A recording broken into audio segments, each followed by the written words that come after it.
All right, you're tuned into another episode of the Hip Hop Uncensored podcast doubleheader. Yes, sir. Today with the live interview with Jade, Massentof. But before we get into the interview, I'm going to introduce my powerful co-host sitting across the table from me. What up? What up? It's your man Sam and Viral Hip Hop News. Like my brother old guy said, we got a special edition, episode number 2 of the Hip Hop Uncensored podcast with our special guest this evening, the beautiful Jade Massentof. Jade, how are you this evening? Happy birthday to you, first and foremost. Oh, thank you so much. I'm good. I'm feeling good. I'm here. I'm alive. I'm healthy. So I can't complain. Dope. Now, for the people who don't know, for the people who are watching and listening right now, Jade was our last artist who dropped on the platforms. Her single Rematch is doing very well right now. Very dope record. This is an incredible R&B vocalist. So to start off, I guess I'll first ask you, what was the motivation and the process behind Rematch? How was the video process? What was the thinking process behind that? So Rematch. So when I was creating the EP, I was like, I need something a little slower. I need something more for the grown and sexy. I didn't have anything like that on the EP at this point, and I was like, let me try something different. Let's write something completely that's out of my norm. I'll be honest with you. I don't normally write songs that have to deal with like sensuality or anything like that. So I was like, this would be a challenge, this would be something different. And I was like, and I'm just thinking, I guess, Lord forgive me. I'm thinking about, what I'm trying to put in the perspectives of the grown and sexy and what I know and what I like. And so I was like, Rematch would be a dope title just because I know, grown people, they want to do it again. So I was like, why not do Rematch? Also, I'm a video game lover. I like to play games. So I'm always wanting a rematch. Like I play Tekken and stuff like that. So I thought it would be a cool concept to add in to, gaming and to sensuality. So that's how that came about. I wrote that song in like 20 minutes and was like, hey, here it is. Let's do it. Awesome. So what inspired you, or what age did you actually get into, singing R&B and getting into music? And also on the back end of that, who were some of the people that influenced you as well? I started singing R&B. Honestly, I didn't start singing like R&B until I got a little older. Okay. But I was singing since I was 6. Performing since I was 6, like on stage, singing and stuff like that. And R&B was something I've always loved. I grew up listening to Billie Holiday and Whitney Houston. So that's more on the soul side, but I also wanted to just put my own flavor into it. So with that being said, my favorite artist is J Blige, hands down. Like I love that woman. Like she can do no wrong in my eyes. So just how much emotion she puts into her music. You could just feel the pain, the love, the hurt, everything. So I kind of just took from that and kind of wanted to, incorporate what I've been through and what I feel and incorporating that into my music and what I write. So. Powerful. Now, one of your songs, I can't remember the name right now, but it's the one when you're talking about your brother in that situation. And I think the song is so powerful. Sandman sent me the song. I listened to it. We all listened to it. And would you, mind taking us behind that process of that situation and creating that song? Depression, right? Depression, yes. So that song. So I'm trying not to get emotional, so forgive me. But Understand. I had a brother. He was only 21 when it happened. He committed suicide. He took his whole bottle of depression medication.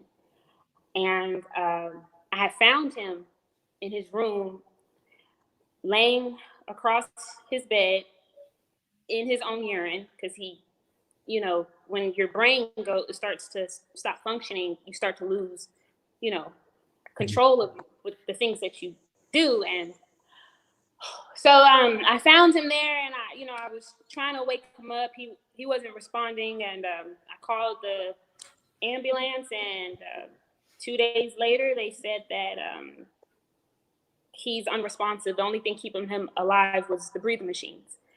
They tried to do whatever they could. They said there was no, saving him. So of course my mom decided to, you know, she had the final decision, and we had to pull the plug on my brother because he wasn't, you know, responding. There was nothing they could do. They said they've seen no brain waves, nothing. And it broke my heart. It broke me down to the point where I couldn't do anything. I couldn't write. I couldn't sing. I couldn't dance. I couldn't do anything. I went into depression, and I got to the point where I couldn't even, I know this is TMI, but I didn't get up out my bed. Mhm. I wouldn't shower. My room was a mess. Sometimes I wouldn't eat. And if I did eat, I ate too much. It just got so bad. Then one day, I guess I was just in my room, and it's just these words came over me. And when I say that song that I wrote, I literally didn't stop. It was everything I wrote came straight from the heart, and I did not stop until I was done saying everything or writing everything I had to say. And that's how that song came about. Yeah, I was having some conversations with your manager, and I was hearing your story behind the scenes, and I knew it was an incredible story. And when I heard your EP, that was the last song that I heard on there. We listened, our publicist listened to it. He's like, "Yo, y'all can check out the song Depression." And then I listened to the whole EP, thought it was dope, and I'm thinking of a next single that would be dope to put on the platform because your manager was asking to give me some input, and I'm like, "Okay, cool." Had a couple of songs in mind, and then Depression came, and I was like, "Whoa." It needs to be this one behind it because of the message, because of the vocal arrangement, just because of your ability being shined on all platforms in that song in particular. So I want to talk about your grind in the music industry because you've been in the music industry for some time. You're probably one of the most powerful female vocalists I've heard in some time. So for people to not know you as a household name is somewhat surprising. So can you give us a little bit of backstory behind some of your history in the music industry?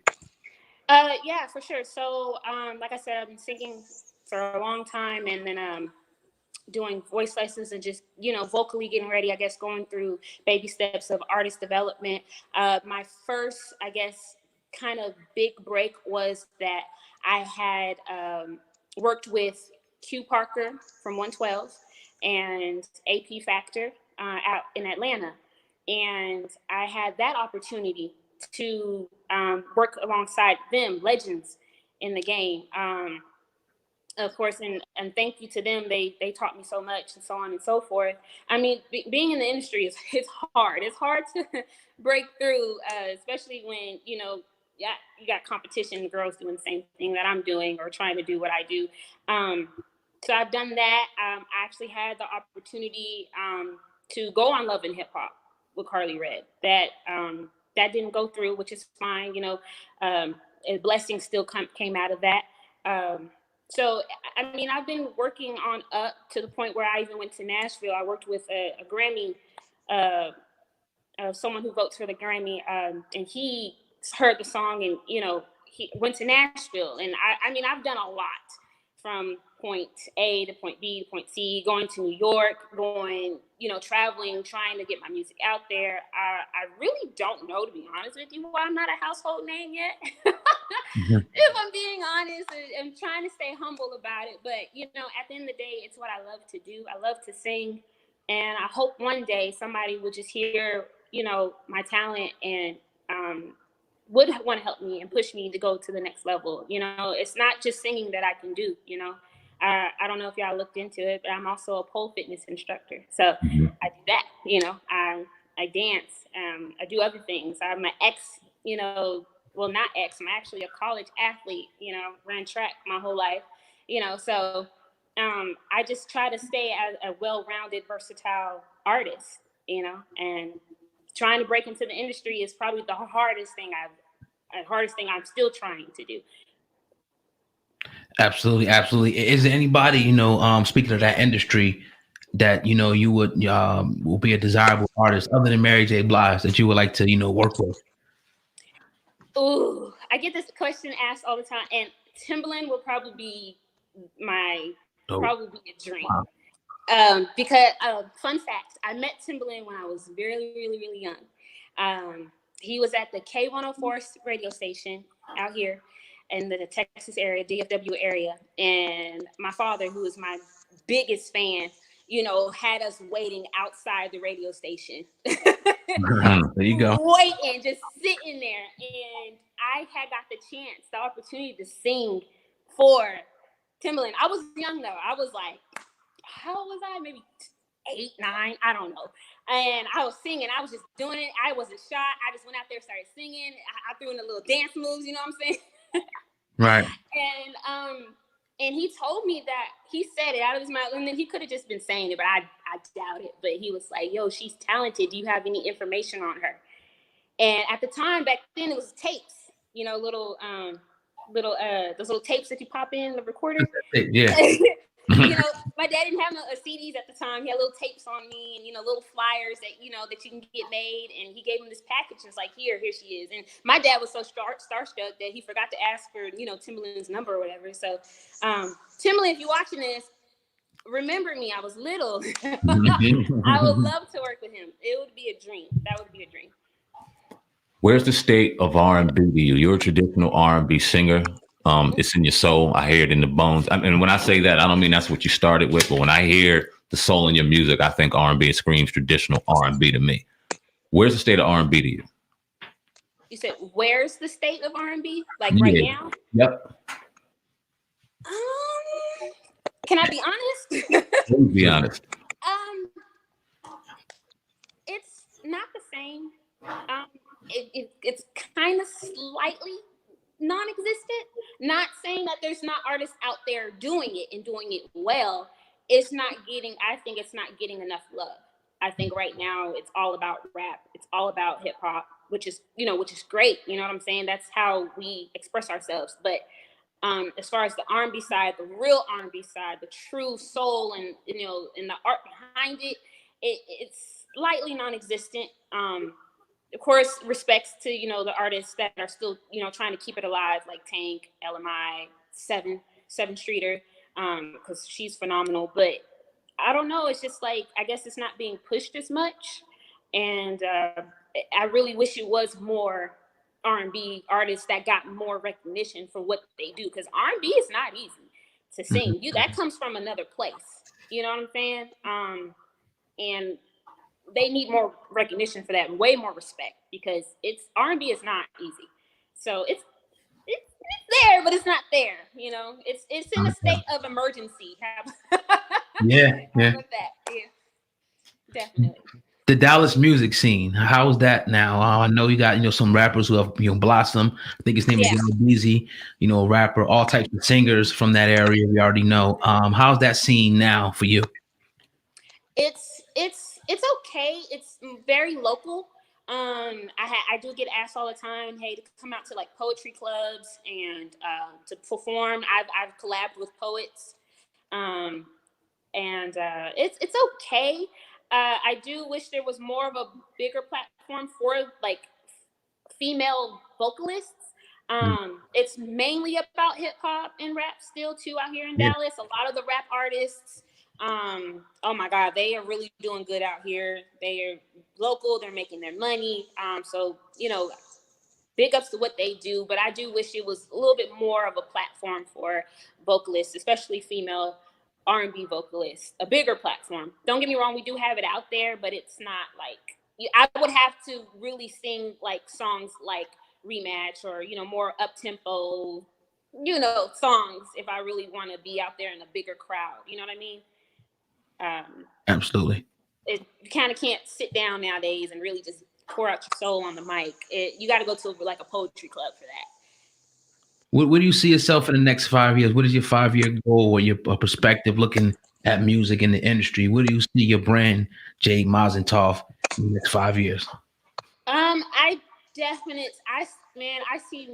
see merchandise. I see, clothing lines. I see me on stage. I see me selling out shows. I see me putting on a performance. I see me doing things that R&B artists ain't doing right now. Not saying they can't do it, but just me with how talented, and I'm not trying to sound, I'm trying to say this in the most humblest way possible, but sometimes I got to give myself a little credit for what I can do. So I really do see myself doing it big, because I am a dancer, I am a singer, I am versatile. You know, I can climb up a 12-foot pole and go upside down. I'm not saying I'm a stripper or anything, but I can do things that, you know, could wow the people. And I just feel like if I had that opportunity, man, there's no limit to how far I could go. To me writing my own songs, to acting. I act now. I have a slight bit of an acting career, you know, getting offered in short films. I actually auditioned in front of Darius McCrary. I don't know if y'all know him from Eddie Winslow.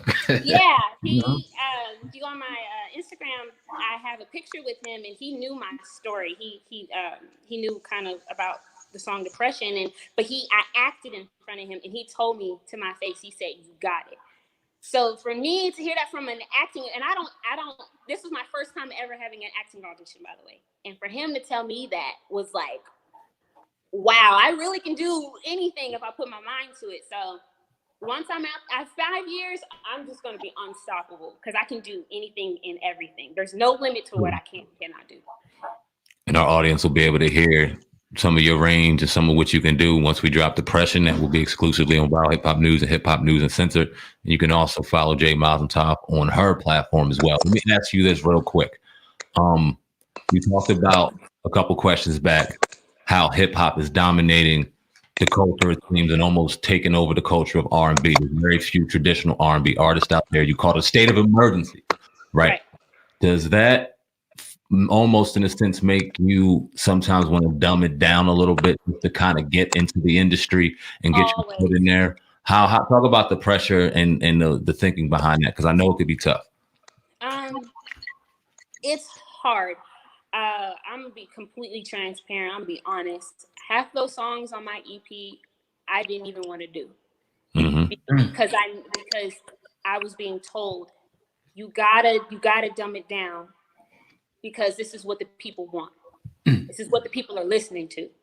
And I'm just like, dang, you know, like I really want to show me, you know, I want to show what I really can do. Don't get me wrong. I like the songs, like That's Disrespectful, you know, and Prove Them Wrong. You know, I love those songs, but I just felt like I had to, you know, some of those songs, I wasn't really I wasn't showing my full extent, my full potential. Even if I'm just singing and using my voice, I wasn't even really doing that because of the fact that I'm being told you got to do what sells. You have to do what's out there now. You have to do what the people want. You know what I'm saying? And which is fine. I can do that. Like I said, I'm versatile. I can do anything. But it was very stressful during this EP process. It was because I wanted to do more vocal. Everyone's telling me show your voice more. Your voice is phenomenal. You know, I have a voice that, you know, which is thank God I have, you know, that can battle with some top female vocalists, and that's where I want to be. To be able to be a household name for my voice, you know what I'm saying? So it's hard. I mean, sometimes it is what it is, and sometimes in the industry it's like that. You got to do what you got to do. But I'm very grateful that I was at least able to put out Depression. Because I was like, that's at least one song I had complete control over, so this is what I want, complete say, this is how I want it to sound, this is how it's going to go, this is how I want it to be. And that's what came out of it. So, I mean, if we can compare and contrast all day, but at the end of the day, I just hope that one day I'll be able to put out a solid R&B album with just me just showing straight vocals. You know what I mean? One day. Right? That could be one day soon. You never know. Yeah. Speaking of the depression thing again, I wanted to ask you, you know, how did that situation, you know, make you stronger and you know, and give you like a new lease on life? I know it's, you know, a tough thing because, you know, I actually lost a brother too. He lost a cousin. It was a real, you know, tragic situation, but you got to try to find the strength and to move on. Could you talk about how you found the strength to get past that and make it to here? I'll be honest with you. It was, I don't know how. I don't know how I got through it. I will say I didn't do it on my own. I had really good friend, a good supporter, because I was losing myself. I did. Me and my brother were like this, and I lost myself. I you know, was drinking. And and doing things I had no business doing. I'm not perfect by any means. You know, I'm just speaking my truth. I was doing things that brought me no joy, you know, that I was doing them just because I was just being reckless. I was being stupid. But I can say this, and I know this might sound cliche, but the power of prayer is real. The power of just calling out and asking for help, it goes a long way. I cried many nights and asked to ask for help. I asked God, the universe, whoever's up there listening to me, for help, because I was losing myself. I lost a huge part of me, a huge part of my life, and I didn't know what to do. I started to hang around people who meant me no good, and who really weren't trying to help me. They were feeding off of my pain, and when I really needed them, they were nowhere to be found. So I am thankful to have I had that one person to keep me on track, and I put that person through hell. I feel bad, but just praying and find a creative outlet. That would be my main advice.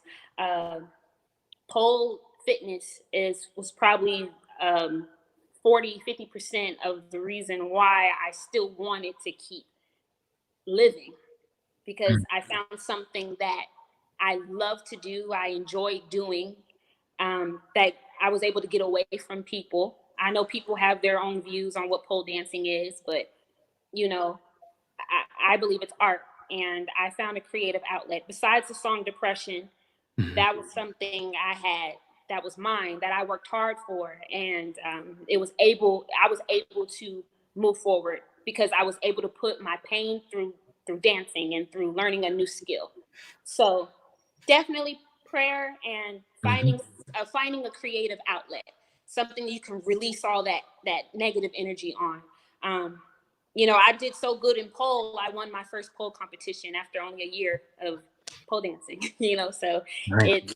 you'd be surprised where, you know, learning something new, where you can put that pain at and where it might take you. So taking a positive, trying to take positives out of the negative. I mean, that's really hard to do, but it's possible.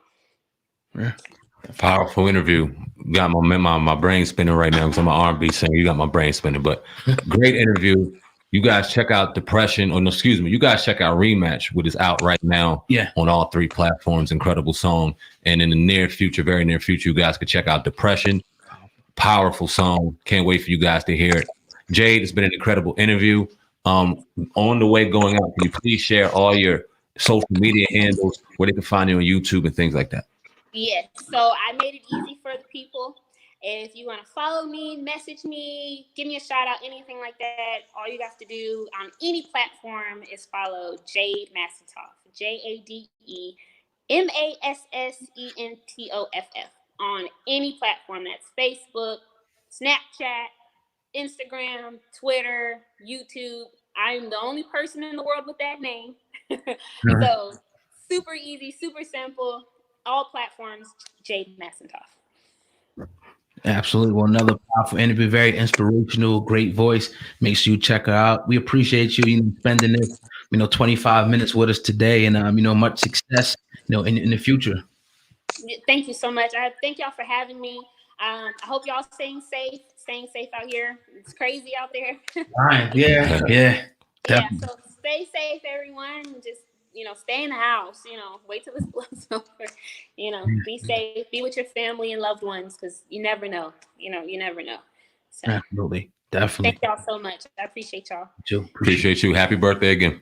Thank you. Thank you. Thank you.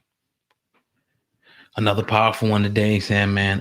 We're on a nice roll, man. Nice way to end the week. Yeah, man. The very exciting thing about Jade Massentof in particular is that her manager and I have been talking, and for the people that don't know, we're at SMS Studios. It's the studio that we purchased. Yeah. Not only this room right here, but there's a couple other rooms throughout the studio that we've been showing you guys on our lives and things like that. And we're trying to get Jade up in here. We're trying to get her to get some work in. We got some incredible engineers, incredible producers, writers. And when I was thinking, and she was telling me her art, I will talk about that behind the scenes, but we can't wait to get things going. You guys check out Depression. Should be dropping within the next week or so. Incredible song, man. Yeah, man, it's a great interview.